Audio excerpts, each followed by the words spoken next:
अस्सलाम वालेकुम। Programme night addition में हम आपको खुशामदीद कहते हैं। नाज़रीन, 9 मई के बाद से पाकिस्तान तहरीक इंसाफ के जो कैंडिडेट हैं ये बड़ी तेज़ी से पार्टी छोड़कर जा रहे हैं। कुछ मौसमी परिंदे यानी इलेक्टेबल्स अपनी अगली मंजिल की तलाश में हैं। इस मेक एंड ब्रेक का जो खेल है ये शुरू होते ही पाकिस्तान में एक बार फिर से किंग्स पार्टी की बाज़गश्त बड़ी वाज़ेह सुनाई दे रही है। इक़्तिदार की इस सियासी शतरंज के रवायती मोहरे एक बार फिर से मैदान में हैं। आसिफ अली जरदारी और जहांगीर तरीन दोनों हाथों से पीटीआई टूटने की जो बरकतें हैं इसको समेटने में लगे हुए हैं। बोलने वालों की बोलियां लग रही हैं और पीटीआई छोड़ने वालों की टोलियां फ़िलहाल कंफ्यूज हैं कि अब जाएं तो किधर जाएं, क्योंकि अभी तक किंग्स पार्टी का उम्मा किसके सर सजना है ये वाज़ेह होना बाकी है।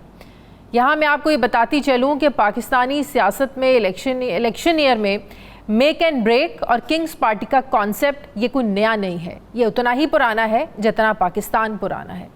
किसी भी सियासी जमात ने जब अपनी मकबूलियत के जोम में रियासत की रेड लाइंस को क्रॉस किया या कोशिश की तो देखते ही देखते इस सियासी जमात के वतन से हकीकी, नज़रियाती या फिर पेट्रियाट किस्म के साबकों और लाहकों के साथ नई जमातें जन्म लेती रहीं, या कभी पॉलिटिकल पार्टीज़ के नामों के आगे ब्रैकेट्स लगाकर नून, शीन, काफ और जोए किस्म की पार्टियाँ ये बनती रही हैं। सवाल उठता है कि ये किंग्स पार्टी होती क्या है, ये बनती कैसे है? इसका जवाब बड़ा सादा सा है कि ऐन इलेक्शन के मौके पर एक ऐसी पार्टी जिसमें मसनूई तरीके से हवा भरी जाए, रोज़ाना की बुनियाद पर पार्टी क़यादत का दरवाज़ा खटकता है और जब दरवाज़ा खुलता है तो बाहर एक खूबसूरत फूलों का एक बुके पड़ा हुआ मिलता है। भेजने वाले का पता चलता है ना देने वाला मौजूद होता है, और ज़्यादा जानने की कोशिश इसलिए नहीं की जाती कि पार्टी क़यादत को और क्या चाहिए। लिहाजा किंग पार्टी पेड़ गिनने की बजाय आम खाने पर फोकस करती है, क्योंकि हुकूमत मिलने वाली होती है और बहुत से अपॉर्चुनिस्ट सियासतदान भी इक़्तिदार का मज़ा लेने के लिए किंग्स पार्टी का इंतखाब करते हैं। यानी एक हवा ऐसी चल निकलती है जो फिर किसी से पकड़ी नहीं जाती। थोड़ी अगर हम माजी पर नज़र दौड़ाएं तो तहरीक इंसाफ की हुकूमत बनने से पहले एक वक्त ऐसा आया कि साफ नज़र आ रहा था कि किंग्स पार्टी कौन सी है। क्या में पाकिस्तान के बाद के जो शुरू के साल थे उनमें सदर सिकंदर मिर्ज़ा के ख़िलाफ़ बनाई गई रिपब्लिकन पार्टी का हमें हवाला मिलता है। सदर सिकंदर मिर्ज़ा इक़्तिदार से गए तो ये पार्टी भी ख़त्म हो गई। फिर साबिक फ़ौजी आमिर ज़ियाउल हक़ के दौर में इस्लामी जमहूरी इत्तेहाद के नाम से किंग्स पार्टी बनाई गई, जिस पर के सरबराह मियां नवाज़ शरीफ थे, ताकि पाकिस्तान पीपल्स पार्टी का रास्ता रोका जा सके। फिर जब नवाज़ शरीफ अवामी सतह पर मकबूल हो गए तो जनरल परवेज़ मुशर्रफ ने न सिर्फ मार्शल लॉ लगाया बल्कि मुस्लिम लीग से काफ लीग निकाल ली गई, जिसकी सरबराही पहले मियां मोहम्मद अजहर के हिस्से में आई। फिर गुजरात के चौधरियों को इसका वाली वारिस बनाया गया ताकि अपने इक़्तिदार को दवाम दे सकें। बाकी मानदा जमात को मुस्लिम लीग नवाज़ कहा जाने लगा, लेकिन मुशर्रफ के जाने के बाद हमने सबने देखा कि काफ लीग कमज़ोर होती गई और वापस अपने साइज़ में आ गई। फिर 2011 आता है जिसमें एक तब्दीली प्रोजेक्ट शुरू होता है ताकि भुट्टो और शरीफ ख़ानदान के दरमियान इक़्तिदार की जो लगी बारियां हैं इसके सिलसिले को रोका जा सके। मौसमी सियासी परिंदों ने पीटीआई में अपना बसेरा किया तो 2018 में इक़्तिदार खुद ब खुद पाकिस्तान तहरीक इंसाफ की गोद में आ गया। ये सब आपको बताने का मकसद सिर्फ ये है कि पाकिस्तान की जो तारीख़ है ये ऐसे वाक़यात से भरी पड़ी है। अब 2023 को इलेक्शन का साल कहा जा रहा है, तो फिर ये कैसे मुमकिन है कि हम अपने माजी को भूल जाएँ? हुकूमत का भी सारा फोकस यही है कि किसी तरीके से पाकिस्तान तहरीक इंसाफ को इलेक्शन की दौड़ से बाहर कर दिया जाए। पावर पॉलिटिक्स को जमहूरियत का लिबादा पहनाने से इस मुल्क की 24 करोड़ आवाम को आखिर मिल क्या रहा है? सियासी जमातें क्यों मौजूदा सियासी बहरान का मुज़ाकरात के ज़रिए हल निकालने की तरफ जा नहीं रही हैं? यहाँ ये बात भी काबिल गौर है कि पीटीआई हो या पीडीआई में इत्तेहाद, इसमें शामिल जमातें, सबको ये अदराक है कि मुज़ाकरात ही वाहिद रास्ता है, वाहिद हल है और एक दूसरे को सियासी मैदान में स्पेस देने की ज़रूरत है। मुज़ाकरात की बातें भी दोनों तरफ से होती हैं मगर खुलूस किसी तरफ से नज़र नहीं आ रहा, क्योंकि पॉलिटिकल पोलराइजेशन इतनी ज़्यादा हो चुकी है कि सियासी तकसीम सियासी दुश्मनी का रूप धार चुकी है और ये आपस में बैठने को भी आज कोई भी तैयार नहीं है। तो सवाल ये उठता है, अगर सारी सियासी जमातें ऐसे ही लड़ती रहीं तो इस मुल्क का और यहाँ रहने वाली आवाम के बारे में सोचेगा कौन? मुल्क के मौशी मसाइल हल कैसे होंगे? जो सारी जमातें ज़ोर लगा कर एक जमात को कमज़ोर करने के दर पर हैं, कोई इनसे ये भी तो पूछे कि इनकी आपस में कितनी बनती है। सियासी जमातें क्यों मुज़ाकरात की बजाय महाजराई की सियासत कर रही हैं? इसी पर मैं बात करूंगी। मुझे ज्वाइन कर रहे हैं सीनियर सहाफ़ी तज्ज़ियाकार मुजीबुर रहमान शामी साहब, मुझे ज्वाइन करें। अस्सलाम वालेकुम, बहुत बहुत शुक्रिया शामी साहब आपका। शामी साहब, मौजूदा सियासी बहरान में आप नहीं समझते कि सब सियासी जमातों को मिलकर बैठकर मुज़ाकरात की तरफ आना चाहिए? अगर आज तहरीक इंसाफ मुज़ाकरात करना चाह रही है तो पीडीएम की जमातें, हुकूमत क्यों इनकारी है? क्यों हुकूमत तहरीक इंसाफ के साथ मिलकर बैठकर इस सियासी बहरान का कोई हल नहीं निकालना चाहती? देखिए, पीटीआई के पास तो बहुत मौके थे कि वो बातचीत करती, मुज़ाकरात का रास्ता इख्तियार करती, और दोनों जमातों की कमेटियों ने सुप्रीम कोर्ट के कहने पर जो मुज़ाकरात शुरू उनको मंतकी अंजाम तक पहुंचाया जाता। लेकिन 1 अक्टूबर पर इंतखाबात पर इत्तफाक भी हो गया। वो तारीख जो है पीटीआई की मुज़ाकराती कमेटी ने मंजूर भी कर ली, लेकिन उसके बाद फिर खान साहब ने उसको कबूल नहीं किया, तो मुज़ाकरात टूट गए। लेकिन ये तो आप लोगों से ही हम लोगों ने सीखा भी है, पढ़ा भी है, सुना भी है कि सियासत में मुज़ाकरात के रास्ते कभी बंद नहीं होते, मुज़ाकरात के दरवाजे कभी बंद नहीं होते। सूरत हाल कुछ भी हो, आखिरकार मुज़ाकरात की टेबल पर बैठना ही पड़ता है। बिल्कुल, आपकी बात दुरुस्त है। मुज़ाकरात की टेबल पे बैठना भी पड़ता है, बैठना भी चाहिए। के हरीफ हैं, दोनों एक दूसरे को स्पेस देने को तैयार नहीं है। जब पीटीआई इख्तिदार में थी वो मुज़ाकरात पर तैयार नहीं थी, अब वो अपोजिशन में है, और जब मुज़ाकरात के इशारे दे रही है तो हुकूमत इस पर तैयार नहीं है। तो इस सूरत हाल में तो हम दुआ ही कर सकते हैं, इसके अलावा और क्या कर सकते हैं। क्या हुकूमत ये चाहती है कि तहरीक इंसाफ को बिल्कुल कमज़ोर कर दिया जाए या पार्टी हेड को नाअहल करवा दिया जाए, उसके बाद ये इलेक्शन में उतरें? तो ख्वाहिशात से तो काम नहीं चलता ना, ये तो एक अदालती प्रोसेस है। उसमें देखना होगा कि कौन किसको सजा मिलती है, कौन नाअहल होता है। सिर्फ ख्वाहिश के इज़हार से तो नहीं चल सकता। जहांगीर तरीन साहब की क़यादत में आप कोई नई पार्टी बनते हुए देख रहे हैं? हम हर बार जब भी इलेक्शंस होते हैं पाकिस्तान में, किंग्स पार्टी का एक कॉन्सेप्ट बड़ा पुराना है, उतना ही पुराना जितना पाकिस्तान पुराना है। एक पार्टी उभर कर सामने आती है, सब उसी की तरफ रुख करते हैं और देखते देखते पता चलता है ये पार्टी पाकिस्तान में इक़्तिदार में आ गई है। तो क्या मौजूदा सूरत हाल में आपको लग रहा है कि इन्हीं लोगों पर मुश्तमिल एक पार्टी, नई पार्टी वजूद में आने वाली है? किंग्स पार्टी बनने जा रही है या कोई किंग इस वक्त मौजूद है जो अपनी पार्टी बनाना चाहता है? ये सारी बातें पुरानी हो चुकी हैं, फरसूदा हो चुकी हैं। अब तो जो जमातें मौजूद हैं उन्हीं के दरमियान मार्का होगा। आपको जड़े बन सकते हैं, कोई जमात है वो बनाने की कोई पार्टी नहीं होगी, वो अपनी किस्मत आजमाई कर लेगी। और पीटीआई के अंदर क्योंकि टूट फूट हो रही है, उसके लोग कोई नई पार्टी बना सकते हैं, कोई नए धड़े भी बना सकते हैं। लेकिन मैं नहीं समझता कोई ऐसी पार्टी बनेगी जैसे पहले मुस्लिम लीग काफ बनी थी या उससे पहले रिपब्लिकन पार्टी बनी थी। इसके कोई इम्कानात नजर नहीं आ रहे। तो इस टूट फूट से आप समझते हैं कि तहरीक इंसाफ का जो वोटर है, सपोर्टर है, ये मुतासर होगा? जो लोग छोड़कर जा रहे हैं वोट इन्हीं को मिलेगा? वोट तो तहरीक इंसाफ के पार्टी हेड का उसके नाम पर मिलता है हमेशा और मिलता रहा है। वोटर मुतासर होगा शामी साहब? 100% वोट तो पार्टी हेड का नहीं होता। जो कैंडिडेट होते हैं, जो कॉन्स्टिट्यूएंसी लीडर्स होते हैं, उनका भी वोट होता है। मींस जो इलेक्टेबल्स होते हैं जिन पर पहले लोग उसके साथ बड़ा हिस्सा उसके साथ रह सकता है। लेकिन कमजोरी तो वाकई होगी ना। जो लोग अलग हो रहे हैं, कोई 2000 लेगा, कोई 4000 लेगा, कोई 10,000 लेगा, कोई 20,000 लेगा, तो वोट तो कटेंगे ना और बटेंगे भी। तो कमजोरी तो उससे वाकई होगी। तो उससे आप समझते हैं कि पंजाब में मुस्लिम लीग नून को नुकसान पहुंचेगा या फायदा? मुस्लिम लीग नून में तो अभी टूट फूट नहीं हो रही ना। नहीं, तहरीक इंसाफ में तो हो रही है ना। जो जहांगीर तरीन साहब के पास जा रहे हैं उनका तो वोट मौजूद है ना। फिर जो आप बात कर रहे हैं, तहरीक इंसाफ का जो वोटर है उसके अंदर खलबली मची हुई है। तकसीम उसके अंदर होगी। मुस्लिम लीग नून के वोटर में तकसीम हरीफ जो है वो तितर बितर हो रहे हैं या दड़ों में बट रहे हैं या उनकी ताकत कम हो रही है। तो मुस्लिम लीग नून का वर्कर जो है वो इससे नफ्सियाती तवानाई हासिल कर सकता है और उनकी ताकत में इजाफा हो सकता है। शामी साहब, आपको लग रहा है ये साल इलेक्शंस का साल है? यही है कि इलेक्शन हो जाएं, कौमी असम्बली जो अपनी मुद्दत पूरी करे, तो उसके बाद नए इंतखाबात जो हैं उनका इनेकाद हो। तो दस्तूर का तकाजा भी यही है और हमें दुआ भी करनी चाहिए कि ऐसा हो जाए। बहुत बहुत शुक्रिया सीनियर सहाफ़ी तज्ज़ियाकार मुजीबुर रहमान शामी साहब मेरे साथ हैं। मुझे ब्रेक, वापस आते हैं एक वक्फे के बाद।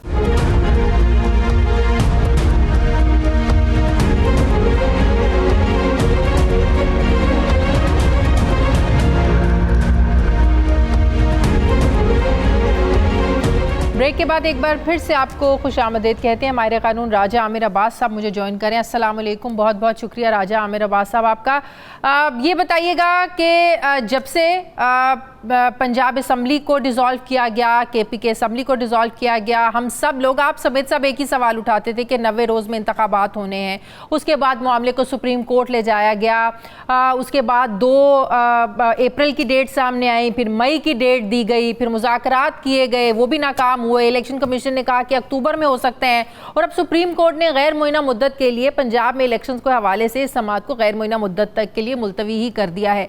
तो जो आइन की वायलेशन की बात हो रही थी, आइन को तोड़ने की बात हो रही थी, आइन के बरखिलाफ जाने की बात हो रही थी, ये मामला तो अपनी जगह पे खड़ा है। मतलब कि आइन जो कह रहा है उसके मुताबिक तो आप इंतखाबात नहीं करवा रहे, तो आइन ब्रीच तो हुआ है। इसका हल क्या है? देखिए, आइन ऑब्वियसली ब्रीच हुआ है शाजिया, और हमें तो डर है कि ये तो 2 असेंबलियों की बात थी। अब जो जनरल असेंबली, जो जनरल इलेक्शंस होने हैं, कौमी असेंबली के सिंध और बलोचिस्तान और 4 सूबों की असेंबलीज होंगी, अल्लाह ताला करे उसके इलेक्शंस हो जाएं। क्योंकि आइन ना सिर्फ ब्रीच हुआ है, आइन को का वो सफाई फाड़ के फेंक दिया गया है कि जिसमें लिखा हुआ है कि असेंबलीज की डिसोल्यूशन के सूरत में 90 डेज में इलेक्शन होंगे। आइन का वो सफ़ा फाड़ा गया। उसके साथ सुप्रीम कोर्ट की जजमेंट्स के बारे में असेंबली ने करारदादें पास कर दी, कौमी असेंबली ने, कि जी इस पे वज़ीर आज़म साहब और कैबिनेट अमल दरामद नहीं करेंगे, और फिर उसको मज़ीद कानून साजी कर दी गई।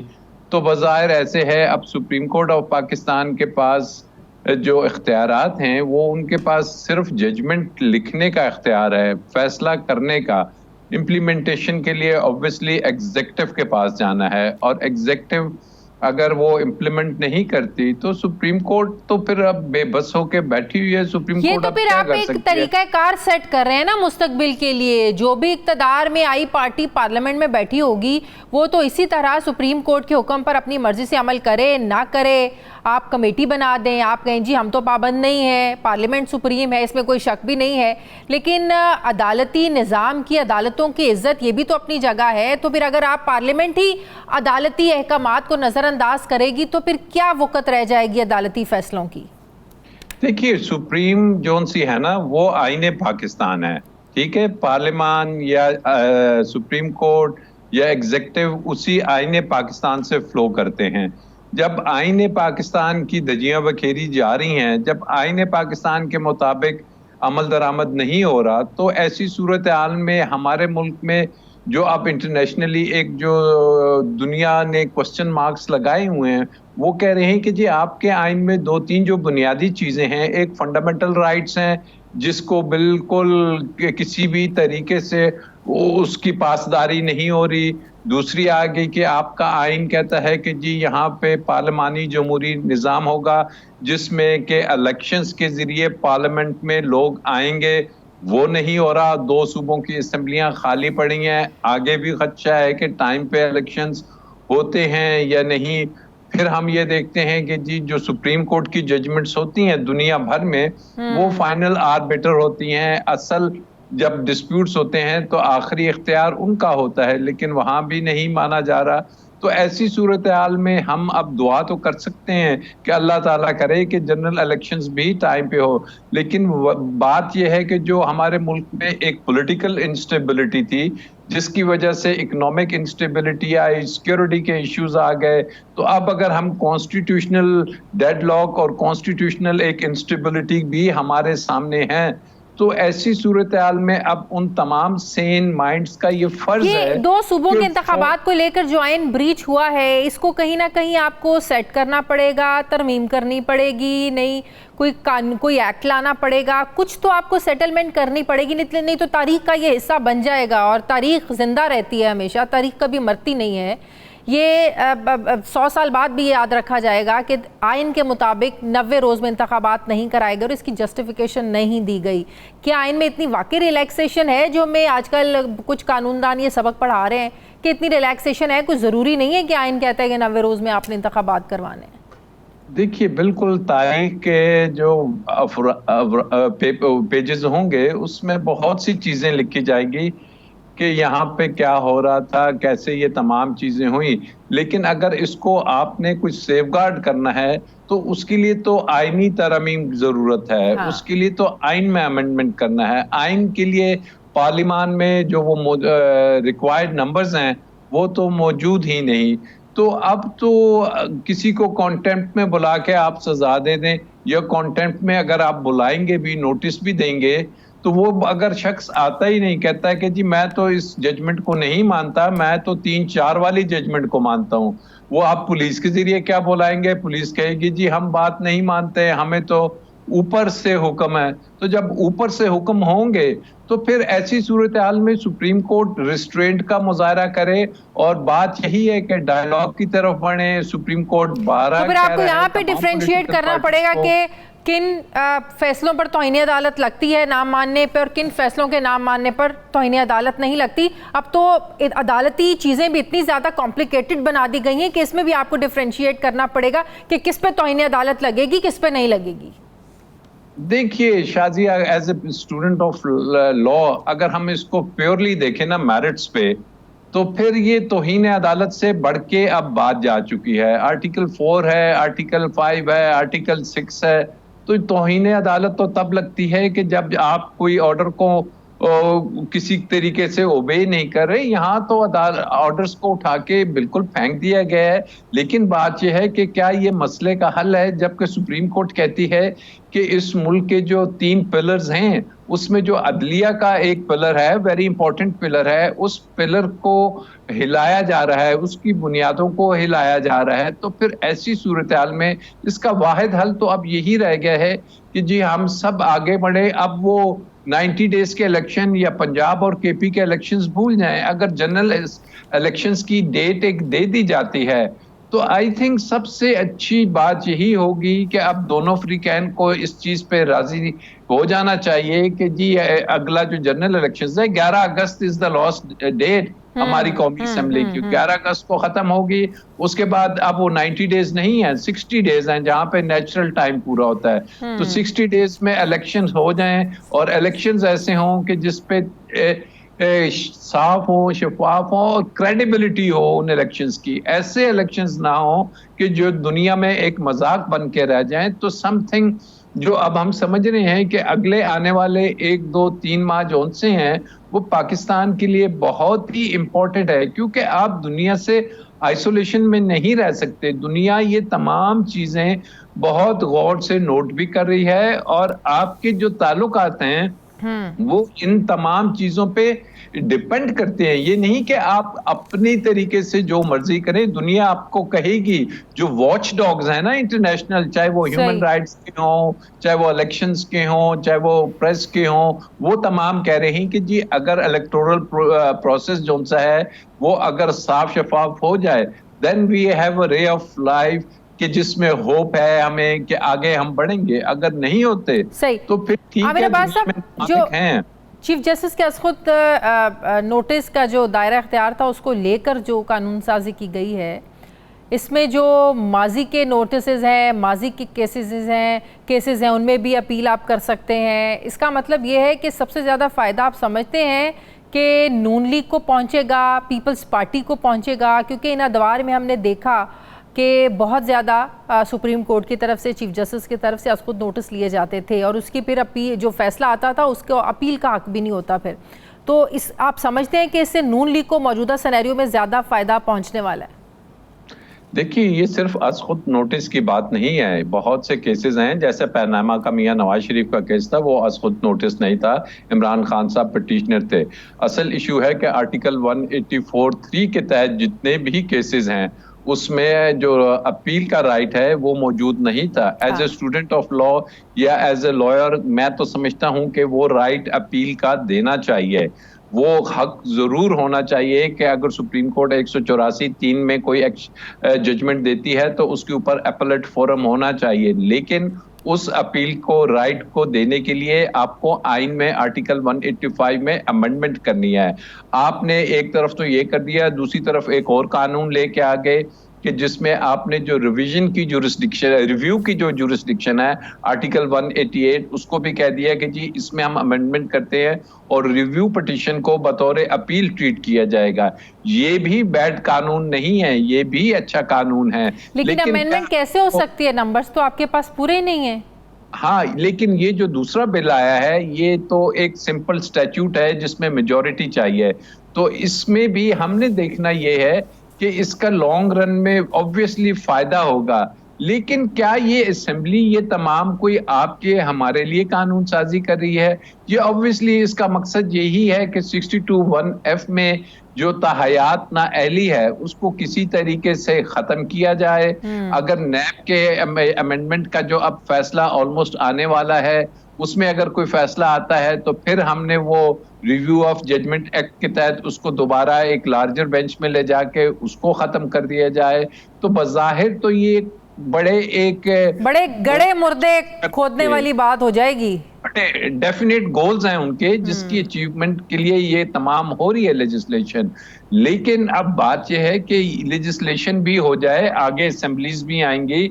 अगर बेहतर यही होता कि एक आने वाली असेंबली ये तमाम कानून साजी करती जो कि मुकम्मल होती, तो फिर अच्छा था। बहरहाल कानून अब एक जो सा एक्ट है वो तो चैलेंज हुआ है, सुप्रीम कोर्ट ने स्टे किया है और अब हुकूमत ने कहा है कि जी हम इसको सुप्रीम कोर्ट के साथ डिस्कस करके दोबारा ठीक करना चाहते हैं। तो लेट्स बी ऑप्टिमिस्ट कि शायद कोई बेहतरी की तरफ हम चल पड़े।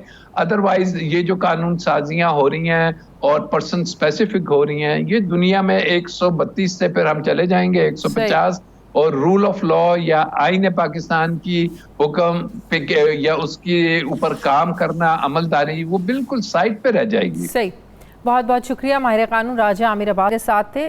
मुझे ब्रेक लेनी है नाज़रीन, वापस आते हैं छोटे से वक्त के बाद।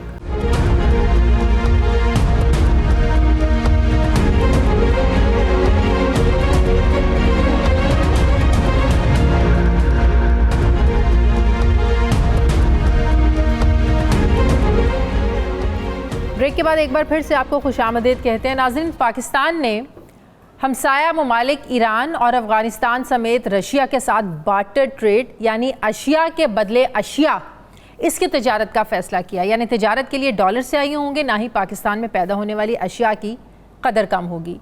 मगर सवाल ये है कि जदीद मैशतों में बार्टर ट्रेड की अब कितनी गुंजाइश बाकी है। इससे कम होते कौमी ज़र मुबादला के ज़खायर को यकीनी तौर पर फ़ायदा तो पहुँचेगा, लेकिन पाकिस्तान की जो तिजारत यूरोपीय ममालिक के साथ है उसका क्या बनेगा? यहाँ ये सवाल भी अहम है कि इन तीनों ममालिक पर आलमी इदारों की तरफ से मुख्तलिफ पाबंदियाँ लगी हुई हैं, रशिया पर, अफ़गानिस्तान पर और ईरान पर। अफ़गानिस्तान पर तालिबान हुकूमत की वजह से सफारती बंदिशें हैं। ईरान भी कई सालों से अमेरिका समेत आलमी इदारों के निशाने पर है और कई तरह की पाबंदियों का सामना कर रहा है। और यूक्रेन और रशिया के दरमियान जंग की वजह से रशिया भी कई इंटरनेशनली पाबंदियों का शिकार है। ऐसे में पाकिस्तान का ये जो इकदाम है, दुनिया इस मैसेज को कैसे लेगी? हम मैसेज क्या देना चाह रहे हैं? पाकिस्तान को इसके क्या कोई कॉन्सिक्वेंसेस भुगतना पड़ सकते हैं? नाज़रीन, इस वक्त पाकिस्तान में हर ख़ास और आम की जो नज़रें हैं ये बजट पर लगी हुई हैं। हर एक के जहन में बस एक ही सवाल है और वो है कि हुकूमत बजट में आम आदमी को कोई रिलीफ देगी या माजी की तरह सिर्फ खुशनुमा दावे और ऐलानात ही किए जाएंगे, और वो भी एक ऐसे वक्त में जब हुक्मरान इत्तेहाद की सारी तवज्जो सियासी मुखालिफिन को निशाने इबरत बनाने और आइंदा इलेक्शन में अपनी जीत को यकीनी बनाने पर हो। फिर ऐसे में हुकूमती जो मुआशी अहदाफ हैं वो कैसे सेट किए जाएंगे और उनको हासिल करने की स्ट्रैटेजी क्या हो सकती है?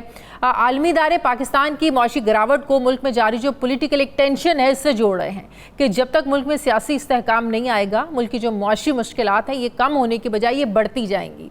अमरीकी जरीदे ब्लूमबर्ग ने अपनी एक हालिया रिपोर्ट में ये बताया है कि पाकिस्तान में जो मौजूदा सियासी कशमकश है, अगर ये ऐसे ही जारी रही तो डॉलर के मुकाबले में पाकिस्तानी जो करेंसी है ये मज़ीद कमज़ोर होती चली जाएगी। मुल्की हालात की वजह से जो कारोबारी अफराद हैं ये परेशान हैं और तेज़ी से पाकिस्तान से जो सरमाया है ये बैरून मुल्क मुंतकिल हो रहा है। IMF के साथ लोन डील फाइनल हो नहीं रही है, इससे मईशत को जो ख़तरात हैं ये बढ़ते जा रहे हैं। आलमी इदारों की टेंशन अपनी जगह है, लेकिन वज़ीर ख़जाना डार साहब ये हमें कोई और ही कहानी सुनाते हैं और सब अच्छा की खबर दे रहे हैं। आलमी इदारे और अवाम तो मायूस हैं, मगर डार साहब अब भी पुरुमीद हैं। वो उनका अब भी मानना है कि पाकिस्तान के डिफ़ॉल्ट होने की तारीखें देने वालों को शर्म आनी चाहिए। मुश्किल इस्लाहात हो चुकी हैं, अब मुल्क बेहतरी की तरफ जाएगा। क्या कहा आज डार साहब ने, ज़रा देखिए। लोगों को शौक है कि वो डेट्स देते रहते हैं। पिछले मैं 1 साल से देख रहा हूँ कि फलां महीने में डिफॉल्ट हो जाएगा, फलां महीने में इतनी देर, 2 महीने रहेंगे, 3 महीने रहेंगे। उनको शर्म आनी चाहिए। I assure you, Pakistan is a solvent country. Pakistan is trillions of dollars of assets. अगर हमारी 100 बिलियन के एक्सटर्नल डेट है तो हमारे पास एसेट्स भी हैं। आप पे एक एसेट जो ये आपका जो गैस का इंफ्रास्ट्रक्चर है, it is a loan $40 to $50 billion, 50% और डेट। तो हमें घबराने की जरूरत नहीं है। नाज़रीन, अब आवाम तो कंफ्यूज हैं कि वो आलमी इदारों को सुने या डार साहब की माने। यहाँ ये सवाल भी उठता है कि इसहाक डार वाकई मुल्क को मुश्किलात से निकाल लेंगे या एक बार फिर उनको लंदन निकलना ही पड़ेगा। मगर मसला तो आवाम का है, जो यहीं रहती है, यहीं उसने रहना है, वो तो कहीं जाने के काबिल नहीं है, क्योंकि मूड ज़ोर महंगाई ने आमदन और अखराजात का तवाज़ुन इतना बिगाड़ कर रख दिया है कि इस पर यकीनन हर जो आम शख्स है वो दुखी है। अवाम भी हुकूमत के नक्शे कदम पर चलने पर मजबूर है, यानी कर्ज मांग कर गुजारा हो रहा है। दूसरी तरफ ये इलेक्शन का साल है, जो कहा जा रहा है हुकूमत की पूरी कोशिश होगी कि महंगाई की वजह से अवामी जो तकलीफ़ है इसको कम करें, अवाम को रिलीफ दे, लेकिन इसके लिए ख़जाने के साथ आपको छेड़छाड़ तो करना पड़ेगी, और अगर वो आप करेंगे तो IMF नाराज़ होगा, जो पहले ही नहीं मान रहा है। क्या इसी वजह से हुकूमत IMF से नए बेल आउट पैकेज लेने की ख्वाहिश जाहिर कर चुकी है? क्या वाकई IMF से नया प्रोग्राम लेना पाकिस्तान की मजबूरी है या ये हुक्मरानों की ख्वाहिश है? मैं बात करूंगी, मुझे हमारे मौशियात शाहिद हसन सिद्दीकी साहब ज्वाइन करें। अस्सलाम वालेकुम, बहुत बहुत शुक्रिया शाहिद हसन सिद्दीकी साहब आपका। शाहिद साहब, ये जो बाटर तिजारत की जो पेशरफ्त पाकिस्तान करने जा रहा है, ये कैसे वक्त में सामने आ रही है जब ज़ाहिर है मौशी तौर पर हम बड़े तंग हैं, हमें तिजारती खसारे का सामना है, लेकिन ये एक बाटर सिस्टम ऐसा है तिजारत का जिसमें आपके ज़ाहिर है अगर डॉलर जाते नहीं हैं तो आप कुछ कमाते भी नहीं हैं, तो इससे आपको किस तरह का फ़ायदा होगा? ये कोशिश हम 2022 में भी कर चुके हैं, और स्पेशली हम उन कंट्रीज़ के साथ कर रहे हैं जो इंटरनेशनली ऑलरेडी उन पर इतनी पाबंदियां हैं। तो क्या इसकी कॉन्सिक्वेंसेस देख रहे हैं, क्या फ़वाइद हैं, क्या नुकसानात हैं? बहुत शुक्रिया आपका। ये बात यह है कि जो पाकिस्तान की बरामदात हैं 2014 में वो थी $25 अरब, और उस वक्त डॉलर जो था 98 रुपीज़ का था। इस साल ये होंगी $27 अरब, यानी सिर्फ $2 अरब का इजाफा हुआ 2014 में और 2023 में। लेकिन उस वक्त जो रेट 98 रुपये था, अब ये 285 है। और कई 100 अरब रुपए की हमने मराद देती है एक्सपोर्टर्स को। बुनियादी सवाल ये है कि अगर इस साल आपकी मईशत की शरह नमू -3 होने वाली है, हमारी महंगाई की शरह इस साल मई में 13.8 थी, अब ये 38% पर पहुंच गई है। हमारी सनअतों की जो पैदावारी लागत है वो बेतहाशा है। तो आपके पास एक्सपोर्टेबल सरप्लस क्या है? हमारी पैदावारी लागत जो है इनडायरेक्ट टैक्सेस से, बिजली, गैस और पेट्रोल के नर्ख बढ़ने के से और रुपए की कदर गिरने से इतनी ज़्यादा बढ़ चुकी है कि फ़िलहाल तो ये एक सियासी बात नज़र आती है। जब तक हमारे माशी अशारिये इतने संगीन हैं कि हमारी रात की नींदें हराम होनी चाहिए, और लंबे लंबे दावे करने के बजाय मैं तो सिर्फ आपको हुकूमत के आदाद शुमार पेश करूं, चाहे 2 या 3 या 4, तो सब कुछ वाज़ेह हो जाएगा। इस साल जुलाई से मई तक 11 महीने हुए हैं। इन 11 महीने में पाकिस्तान की जो इंपोर्ट्स हैं उसमें कोई $21 अरब की कमी हुई है, और आपका तिजारती खसारे में सिर्फ $17 अरब की ज़बरदस्त कमी हुई, जो कि एक्सपोर्ट में भी कमी हो गई। जारी हिसाबात के खसारे में $13.7 अरब की कमी हुई। तो ये तो जारी बड़ा ज़बरदस्त इम्प्रूवमेंट है। देखिए, सवाल ये पैदा होता है कि फिर महंगाई 38% क्यों हो गई, और जुलाई से अब तक रुपए की कदर 81 से, जो उस वक्त जो थी 200 रुपये थी या 204 रुपये थी, अब ये 285 पर आ गई। खुली मंडी में 300 है। तो $55 अरब की जब आप इम्पोर्ट्स करेंगे तो वो 204 के बजाय 285 पे जब इंपोर्ट होगी और बिजली और गैस के नर्ख आप दुगने कर चुके हैं, तो हम क्या हासिल करना चाह रहे हैं? मैं तो सिर्फ ये मुझे नजर आ रहा है कि -3 की अगर शरह नमू होती है, जो हुकूमत अभी तस्लीम नहीं कर रही मगर करना पड़ेगा, तो फिर एक सवाल ये पैदा होता है कि ये सब हो क्यों रहा है? हमारी अगर खित्ते के मुल्क 6% पे तरक्की कर रहे हैं, 3 क्यों कर रहे हैं? अगर खित्ते में 6 से 9% महंगाई है तो हमारी 38% क्यों है? हमारे खुले, अगर आप कुछ भी नहीं देखें तो 9 मई के बाद से अभी हुकूमत बड़ा दावा कर रही है कि जरा 2 दिन में डॉलर को हमने जो है पछाड़ दिया और बड़ा ज़बरदस्त कारनामा हो गया। हालांकि हुआ क्या है मैं आपको बता दूं, उससे भी पता चल जाएगा। 8 मई को डॉलर जो था 284 रुपए का था इंटरबैंक में, पूरी मंडी में था 286 रुपए का। ये 2 रुपए का फर्क जो है था मामूली सा। अब उसके बाद जो 9 मई के वाताब हुए तो 31 मई को जो है ये फर्क बढ़ गया, 286 के बजाय 312 पर आ गया। बिल्कुल। तो लेकिन इंटरबैंक मार्केट में तो ये 284 से 246 हुआ है, तो रुपया तो इम्प्रूव नहीं हुआ। इसका मतलब ये है कि जो आपने तबाही बर्बादी इन चंद दिनों में हुई थी, स्टेट बैंक ने एक ऐसा सर्कुलर इशू करके जिससे फ्लाइट ऑफ कैपिटल बढ़ने वाला है। आप जिन्हें कभी भी आप 8 मई की पोजीशन पे वापस नहीं आ सकते, ये 300 से ऊपर ही रहेगा। ये ओपन मार्केट इंटरबैंक रेट, इसमें इतना फर्क क्यों होता है? इंटरबैंक रेट आपको 284 देता तो मार्केट में लेने जाए 312 314, इससे कम पे आपको डॉलर मिलता ही नहीं है। लेने जाए महंगा है, देने जाए सस्ता है। नहीं देखिए ना, वो तो इसलिए है कि इंटरबैंक मार्केट में तो यह है, लेकिन आपका जो हुंडी हवाले का कारोबार है, जो स्मगलिंग का कारोबार है, जब स्टेट बैंक ये कहता है अपने इंपोर्टर्स को कि जनाब आपको अगर दवाइयाँ भी इंपोर्ट करनी है तो आप अपना डॉलर इंतजाम करें, तो वो हुंडी हवाले से पैसा बेचते हैं। तो अगर सारा काम हुंडी हवाले पर ही होना है, जो कि नजर आ रहा है, तो डॉलर की जो तलब है वो बढ़ेगी वहाँ पर। आपके खुली मंडी में डॉलर तो आपके पास है नहीं, तो जो समंदरदार पाकिस्तानी हैं वो भी बहुत होशियार हैं। उन्होंने कोई 4 अरब डॉलर की तरसीलात कम कर दी इस साल, वो उन्होंने हुंडी हवाले से बेच दी। तो ये सारा काम फरोख पा रहा है हुंडी हवाले का, इसीलिए आप देख रहे हैं तरसीलात भी गिर रही हैं, एक्सपोर्ट भी गिर रहे हैं, और खुली मंडी में फ़र्क जो 2 या 3 रुपए होना चाहिए वो जनाब जो है वो 27 रुपए तक पहुंच गया था। तो मैं ये वाक़ात बता रहा हूँ। फिर रुपए की कदर गिरने से फ़ायदा किसका होता है? मिनिस्ट्री ऑफ फाइनेंस ने अभी पिछले हफ्ते बताया, मैं आपको बता दूँ, मेरी फिगर नहीं है, वजारत ख़जाना ये कहती है 2020 से अब तक जो रुपए की कदर गिरी है उससे बरामद कुनंदगान ने 1500 अरब रुपए का मुनाफा कमाया। अच्छा, मईशत तो पाकिस्तान की तबाह हो गई, लेकिन इन बरामद कुनंदगान के अलावा हुंडी हवाले का कारोबार करने वालों ने, बैंकों ने, सट्टेबाजों ने, स्मगलर्स ने, मनी चेंजर्स ने और फिर हम कहते हैं कि डॉलर हमारे पास नहीं है, सस्ता होता है। डॉलर कहाँ से आएंगे आप मुझे ये बताइए कि जब आपका ट्रेड डेफिसिट हो रहा है, रेमिटेंसेस गिर रही हैं, सरमाए का फरार हो रहा है, फॉरेन डायरेक्ट इन्वेस्टमेंट गिर रहा है। मैं आपको बता दूं, यानी मुश्किल से अभी तक 1 अरब डॉलर के करीब आया है। वो कहाँ चला गया? सीपैक, जिससे हम बातें किया करते थे कि हमारी किस्मत बदल जाएगी। भाई किस्मत उस वक्त बदलेगी जब हमारे माशी अशारिये ठीक होंगे, जब हमारी गिरो करेगी। अब मैं अगर आपको बताऊं कि 1980 से 2023 तक हमारा ग्रोथ रेट जो है बांग्लादेश से, सालाना बांग्लादेश से भी कम है, श्रीलंका से भी कम है, भारत से भी कम है। और अगर रुपए की कदर का बताऊं आपको तो लोगों के होश उड़ने चाहिए। अभी 2008 में तो ये 68 रुपए का था जब आज़ादी के 41 साल हो चुके थे। अब ये 68 रुपए से 285 पर आ गया, तो 55 अरब डॉलर, 60 अरब डॉलर की जो इम्पोर्ट इकनॉमी है उसका क्या असर होगा? हुकूमत को टैक्सेस की बेशा, क्योंकि कस्टम ड्यूटी भी बढ़ गई, सेल्स टैक्स भी बढ़ गई, लेकिन आपकी पैदावारी लागत बढ़ने से महंगाई, ये तो हमारे इंटरनल प्रॉब्लम्स हैं। लेकिन हमें अब जो IMF से पैसे चाहिए, IMF से हम डील नहीं कर पा रहे हैं, लेकिन डार साहब अभी भी इतना ज़्यादा उनको कॉन्फिडेंस है कि अगर आप हमें वहाँ से पैसे नहीं भी मिलेंगे तो उनके पास प्लान बी है, कोई हम डिफ़ॉल्ट करने नहीं जा रहे हैं। तो क्या पाकिस्तान के पास वाकई कोई ऐसा प्लान है कि IMF से अगर हमें छुटकारा मिलता है तो बड़ी अच्छी बात है, मिल जाए, हमको इतने मोहताज नहीं है IMF के?